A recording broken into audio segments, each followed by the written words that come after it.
Assalamualaikum warahmatullahi wabarakatuh. Selamat pagi anak-anak.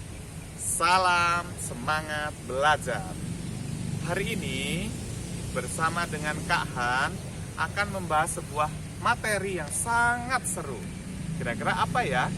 Materinya yaitu adalah tentang sifat-sifat bunyi dan alat indera yang digunakan.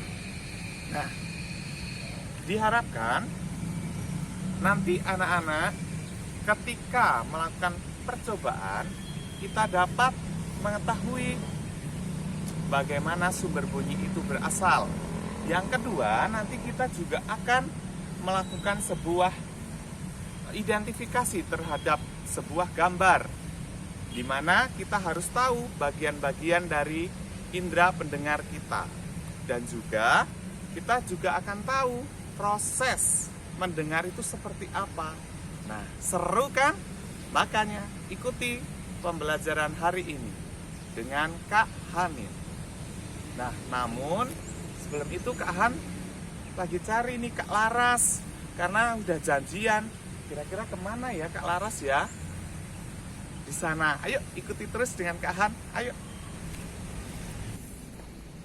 Hai Kak Laras. Hai Kak Han, mau apa ya? Hari ini kita melakukan percobaan yuk. Yang asik apa ya? Tentang bunyi. Gimana? Ya, nah di sini Kak Al punya beberapa alat.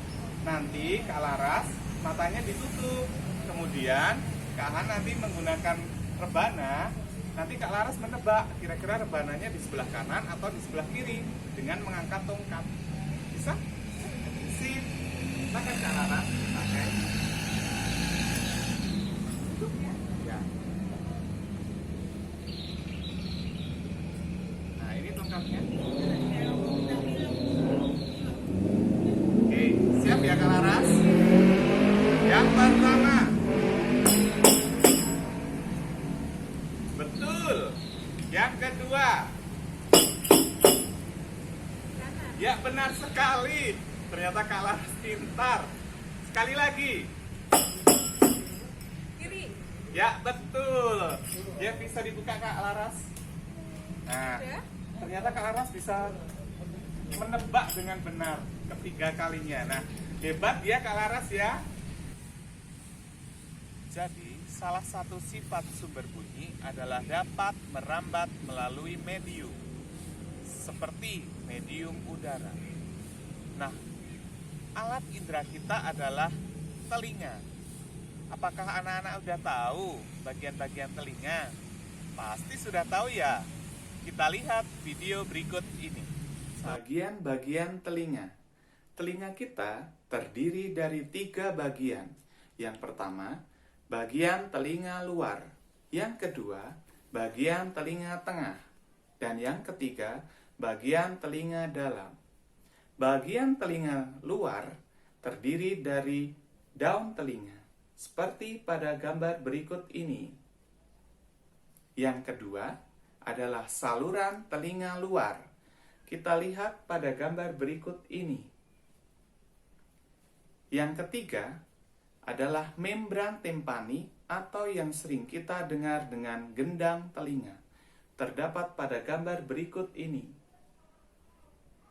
Nah, sedangkan pada bagian tengah terdiri dari 3 tulang pendengaran. Yang pertama, incus, malleus, dan stapes. Bisa kita lihat pada gambar berikut ini.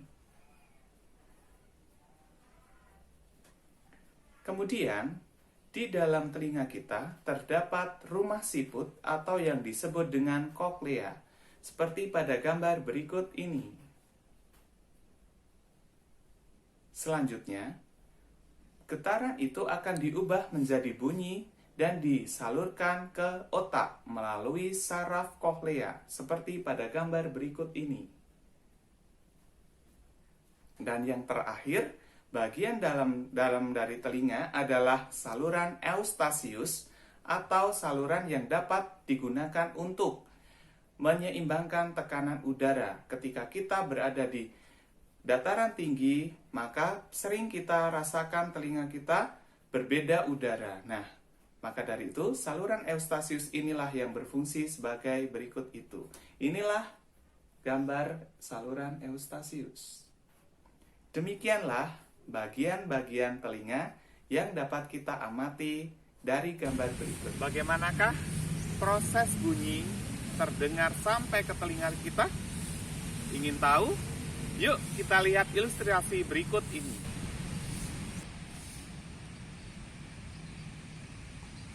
Nah, bagaimanakah kita dapat mendengar? Yuk kita simak ilustrasi berikut ini. Ketika Raka bermain bola dan melakukan pelanggaran, sang wasit meniup peluit. Proses mendengar dimulai dengan adanya gelombang bunyi yang ditangkap daun telinga, lalu masuk melalui lubang telinga dan menggetarkan membran timpani atau gendang telinga. Getaran itu diteruskan oleh tulang malleus, incus, step, dan kohlea yang kemudian diteruskan ke saraf kohlea menuju otak. Nah, sehingga Raka dapat mendengar peluit sang wasit. Jadi, proses mendengar dimulai dengan adanya gelombang bunyi yang ditangkap oleh daun telinga. Kemudian akan masuk ke dalam lubang telinga yang kemudian menggetarkan gendang telinga atau membran timpani. Setelah digetarkan, akan menggetarkan tulang pendengaran, yaitu tulang malleus, incus, dan juga tulang stapes, serta koklea, di mana akan diteruskan ke saraf koklea menuju otak.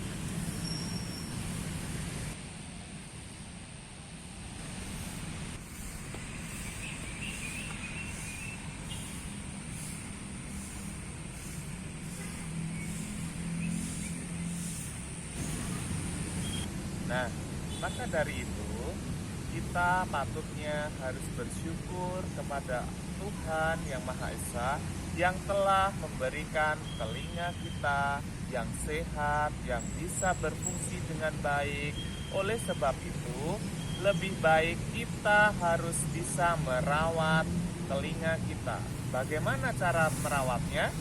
Yaitu dengan rajin membersihkan seminggu sekali. Lalu apabila ada sebuah gangguan di telinga kita dapat periksakan ke dokter.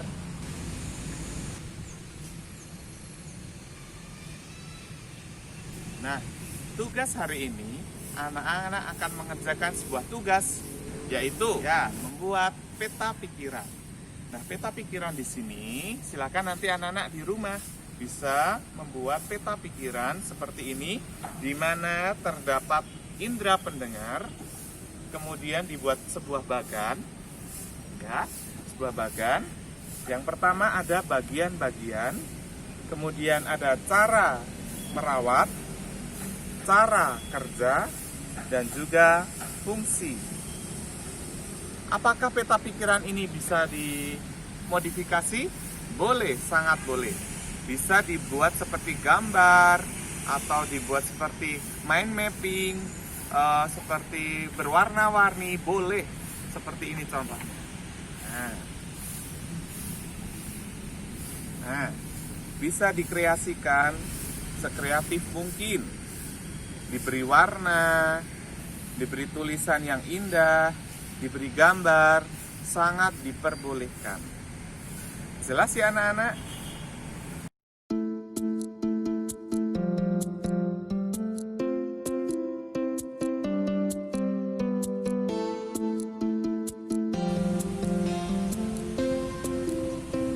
Demikianlah pembelajaran hari ini bersama kakak. Semoga anak-anak dapat mengimplementasikan pembelajaran hari ini dalam kehidupan sehari-hari. Cukup sekian kakak akhiri. Semoga kita dapat berjumpa lagi, dapat belajar bersama lagi di lain kesempatan. Sekian dan terima kasih. Wassalamualaikum warahmatullahi wabarakatuh. Sampai jumpa.